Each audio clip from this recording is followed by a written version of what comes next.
안녕하세요. 오늘 첫 번째 항목은요. 생각해보고 한 말입니다. 누가요? 데이비드 스틸웰이라는 사람이 이제 미 국무부 동아시아 태평양 담당 차관보인데요. 예. 그동안 일본을 방문하던 중이었는데 어제 인천공항 통해서 한국에 입국을 했습니다. 이 과정에서 기자들이 요즘 상황에 대해서 입장을 물어보니까 생각해보고 내일 말하겠다 이렇게 얘기를 했거든요. 아하. 오늘 강경화 장관 등의 외교부 관계자들 만난 이후에 이 입장 표명이 나왔습니다. 그러니까 생각해보고 뭐라 그랬어요? 스틸웰 차관보는 이 외교부 인사들과의 연쇄 회동 뒤에 카운터파트인 윤순구 차관보하고 약식 회견을 이제 열었는데요. 한일이 해법을 좀 찾기를 희망한다라면서 미국은 가까운 친구이자 동맹으로서 해결 노력을 지원하기 위해 할 수 있는 일을 할 것이다. 이렇게 얘기를 했습니다. 또 앞서 스틸웰 차관보는 오전에 김현종 청와대 국가안보실 2차장하고 이도훈 외교부 한반도 평화고소본부장하고 회동을 한 뒤에 기자들과 만나서 미국이 한일 갈등에 관여할 생각이냐 이런 질문에 대해서 이 동맹이기 때문에 우리는 한국 및 미국과 관련된 모든 이슈에 관여할 것이다. 이렇게 얘기를 한 바도 있습니다. 한일이 해법을 찾기를 희망한다. 동맹으로서 해결 노력을 지원하기 위해 할 수 있는 일을 할 것이다. 한국 및 미국과 관련된 모든 이슈에 관여할 것이다. 애매하네요. 그렇죠. 좀 원론적인 입장을 그러니까요. 이제 표명했다 이렇게 볼 수가 있겠는데요. 예. 특히 동맹을 반복해서 강조하고 있는 것은 결국 또 무역이 아니라 안보 문제가 핵심 아니냐 이런 해석도 나오고 있습니다. 네. 이 스틸웰 차관보는 면담 과정에서 중국을 견제하기 위한 이 아시아 전략인 인도 태평양 전략에 대해서 논의를 했다 이렇게 밝히기도 했는데요.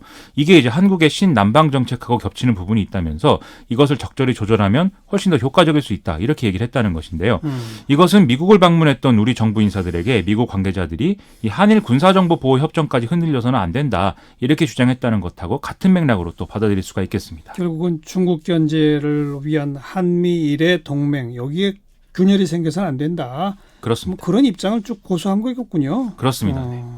그러면 한일 관계 말고 다른 얘기들도 많이 했겠는데요.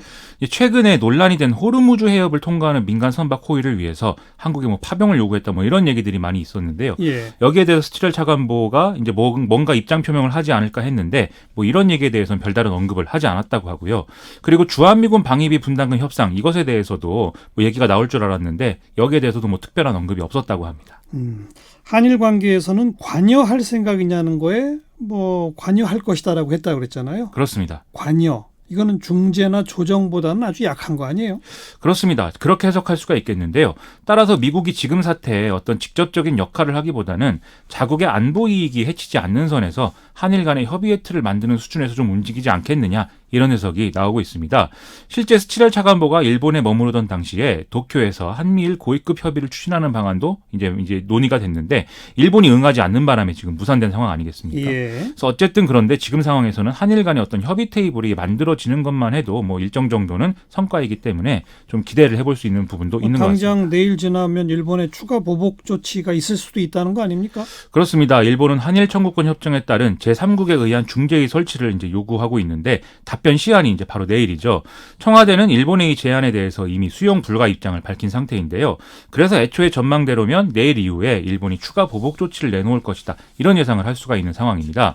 다만 미국의 이 동아태 차관보가 대화로 해결하라는 메시지를 내놓고 있는 상황에서 이 한국을 떠나자마자 일본이 추가 보복 조치를 내놓는 것은 쉽지 않을 것이다. 이런 분석도 일부에서 나오는 게 또 사실입니다. 그 제3국에 의한 중재의 설치는 우리가 거부했다. 그럼 우리 쪽이 내는 대안은 뭐죠? 오늘 김현종 청와대 국가안보실 2차장이 외신 간담회에 참석을 해서 우리 정부가 제안한 1+1 안을 일본이 수용할 경우에 외교 협의를 검토하겠다 이 입장을 다시 밝혔는데요.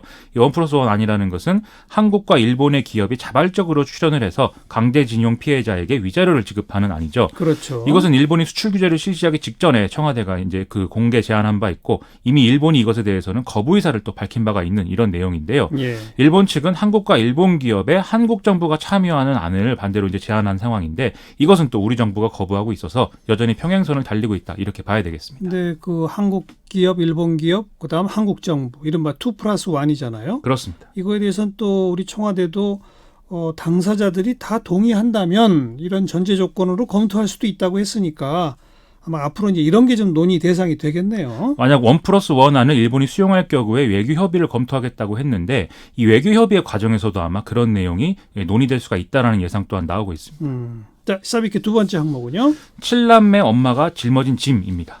칠남매 엄마가 누구예요? 현지 시간 16일 유럽연합의 집행위원장으로 이제 우르술라 폰데어 라이엔 전 독일 국방장관이 공식 선출이 됐는데요.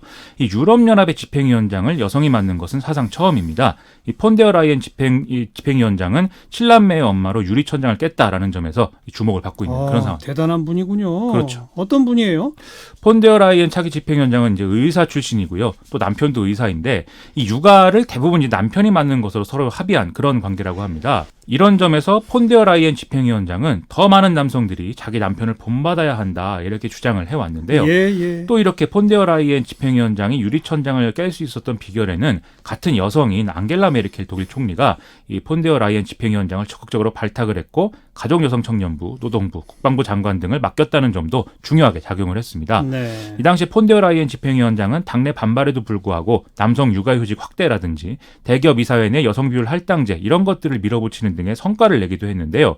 여기에 또 독일의 후임 국방장관 역시도 여성인 안네그레트 크람프 카렌바우어 기독민주당 대표가 내정됐다고 하니까 의식을 갖고 이렇게 노력을 하고 있다는 점에 우리가 좀 주목을 해야 될 것 같습니다. 유럽 중앙은행 총재도 여성이 내정됐다고요? 그렇습니다. 이 유럽 중앙은행 총재는 유럽연합 빅5다 이렇게도 볼 수 있는 자리인데 크리스틴 라가르드 국제통화기금 IMF 총재가 내정이 되어 있는 상황입니다. 유럽의회가 인준을 하면 이제 유럽은 중앙은행 최초로 또 여성 수장이 탄생하는 그런 상황인 것이죠. 유럽 우리가 배워야 돼요. 그렇죠. 이런 점은 좀 잘 배웠으면 좋겠습니다. 김민아 기자 수고하셨어요. 고맙습니다.